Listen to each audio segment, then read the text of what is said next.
Shalom everybody, and welcome to our program Emet titzmaj, truth spring out of the earth. In this program we are answering claim of those who reject the Messiah Yeshua and claim that the faith in him is avodah zarah, it's kfira, it's outside the norm of Judaism. Today in this episode I would like to speak for a moment on the pre-existent nature of the Messiah. Some claim that the faith in a divine Messiah that is pre-existent is violation of Torah and the words of Moses himself. But today in this wonderful prophecy, I felt it is appropriate to take you back to the beginning, literally to Genesis chapter 1, verse 1. We important to note for all of us today that the Torah itself, if we take Genesis 1 line on the way to the end of Deuteronomy, we find that the Torah has 304,805 letters, 79,977 words, and 5,845 verses. Now, I want you to think about this. The Torah starts with the word Bereshit, in the beginning. The middle word in the Torah is the word Yesod, and the last word in the 5 books of Moses is the word Israel. If you put it together, you get the expression Bereshit, Yesod, Israel, the beginning of Israel foundation. What is this verse?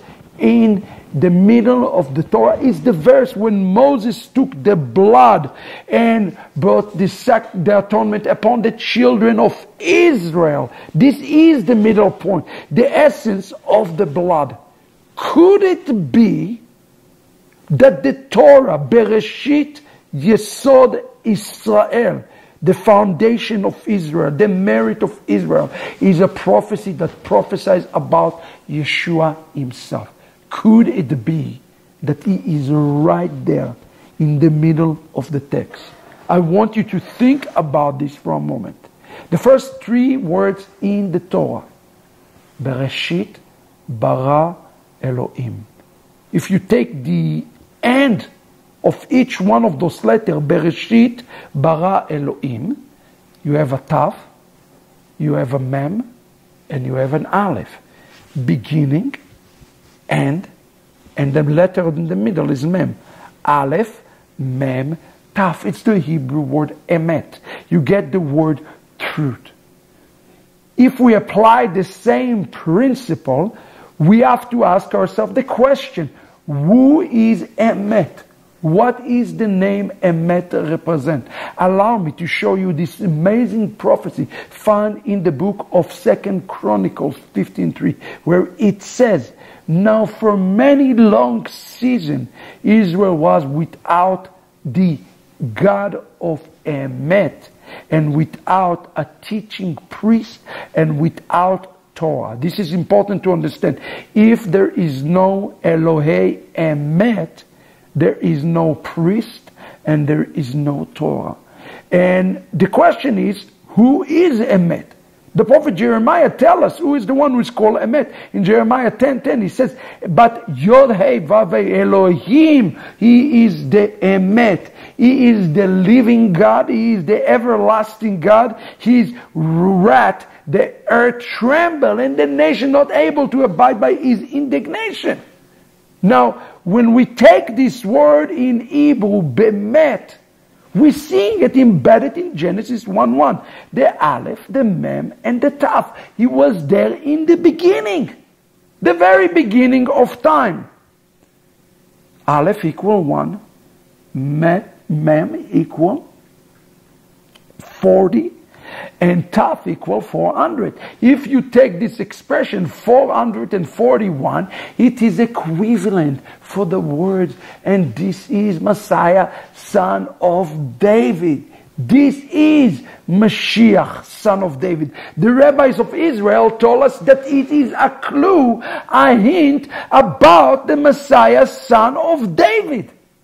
And furthermore about this, now that we know that the Emet is one of the name of the Mashiach who was there already in Genesis 1:1, we have to ask ourselves a question. What else the Bible says about the Emet? He is called the Lord, but he is also the Messiah of Israel. Daniel received a vision of the Emet, and he says, and the host was given all over to it together with the continual burnt offering through transgression. And what? It cast down Emet to the ground, and it rode and it prospered.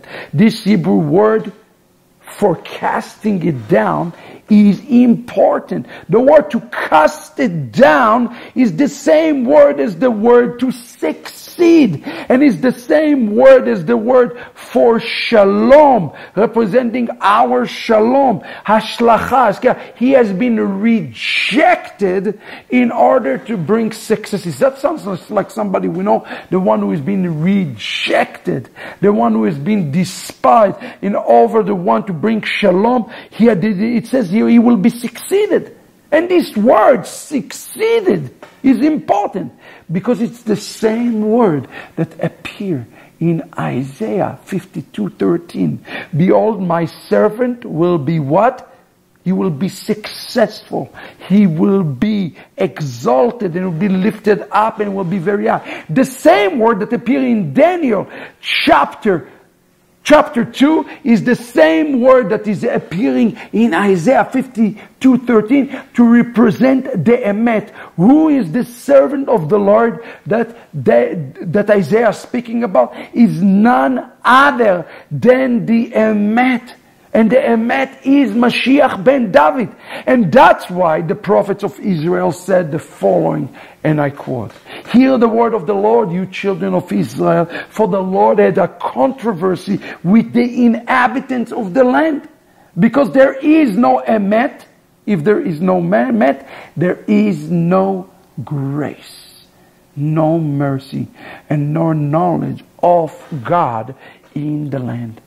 Without knowing the real Emet, without knowing Mashiach, there is no grace, there is no mercy, and there is no opportunity for us to know God, because we have to know the Emet if we're to know God through the one who is called the agent of Emet, the servant of the Lord, according to the text.